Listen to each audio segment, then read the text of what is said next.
नमस्कार दोस्तों, स्वागत है आप सभी का आपके अपने YouTube channel Dhanraj short hand academy steno classes में। दोस्तों, आज का हमारा डिक्टेशन है राजस्थान पत्रिका संपादकीय गंगा घाट पर टैक्स, जयपुर, दिनांक 25 जुलाई 2020। गति 80 शब्द प्रति मिनट।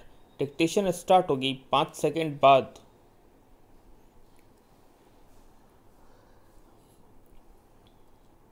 स्टार्ट।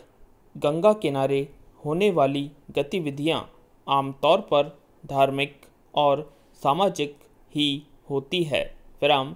इनका उद्देश्य परोपकार करना या पुण्य कमाना होता है। विराम। हालांकि व्यावसायिकता की आंधी पर जगह जगह अपना असर दिखा रही है। यही वजह है कि देश के विभिन्न धार्मिक स्थलों पर विभिन्न कारणों से श्रद्धालुओं से पैसे वसूले जाते हैं। विराम। हालांकि वाराणसी के गंगा घाट कुछ हद तक इससे बचे हुए थे। विराम। गंगा आरती हो या कर्मकांड से संबंधित आयोजन, अब तक इन पर नगर निगम कोई टैक्स नहीं वसूलता था। विराम। लेकिन सरकार की नई व्यवस्था के अनुसार वाराणसी नगर निगम अपने घाटों पर होने वाली गतिविधियों के लिए टैक्स लगाने जा रहा है। विराम। प्रसिद्ध गंगा आरती पर भी टैक्स लगेगा। विराम।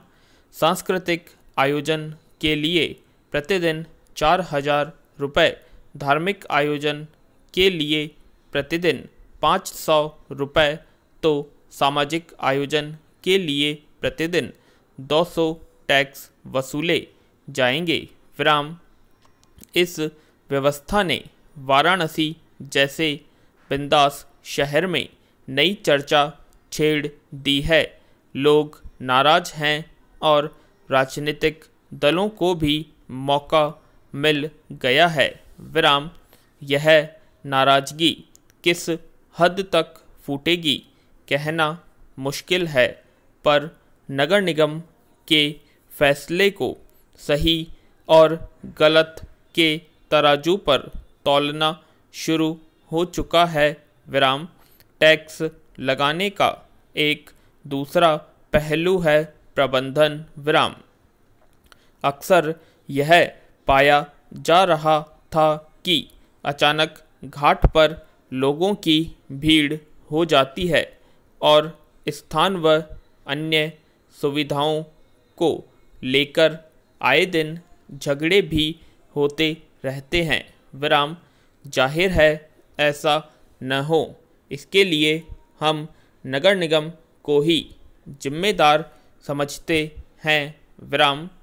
इसलिए घाट की गतिविधियों के लिए टैक्स वसूलने से लोगों की गैर जरूरी भीड़ खत्म होगी और निगम को व्यवस्था चाक चौबंद करने का मौका मिलेगा। विराम। वाराणसी नगर निगम ने इसके साथ ही गंगा की सफाई सुनिश्चित करने के लिए जुर्माने का प्रावधान किया है। विराम। नदी में साबुन से स्नान करने वालों या कपड़े धोने वालों को 500 रुपये का जुर्माना भरना होगा। विराम। अन्य तरह से भी गंगा को दूषित करने वालों पर सख्ती की गई है। विराम। पैरा। इस फैसले का स्वागत करना होगा। विराम। दरअसल प्राकृतिक संसाधनों का उपभोग करते समय अक्सर हम भूल जाते हैं कि वरदान के तौर पर मिली हुई सुविधा को संभालना भी हमारी ही जिम्मेदारी है। विराम। जब समझाने और हिदायतों का असर न हो तो सख्ती के अलावा कोई रास्ता नहीं बचता विराम, लेकिन इसके साथ ही यह भी समझना होगा कि गंगा को सबसे ज़्यादा प्रदूषित कौन कर रहा है विराम। जाहिर है गंगा किनारे बसे शहरों से हर प्रकार का कचरा गंगा में जाता रहता है विराम।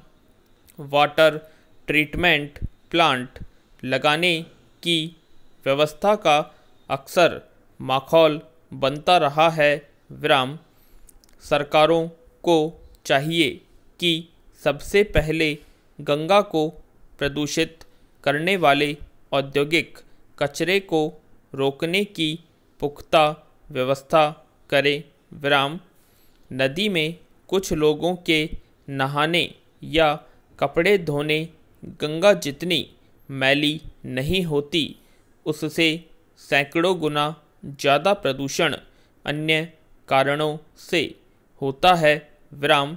गंगा व्यक्तिगत कचरे को तो साफ कर सकती है, पर औद्योगिक और व्यावसायिक कचरे को नहीं विराम।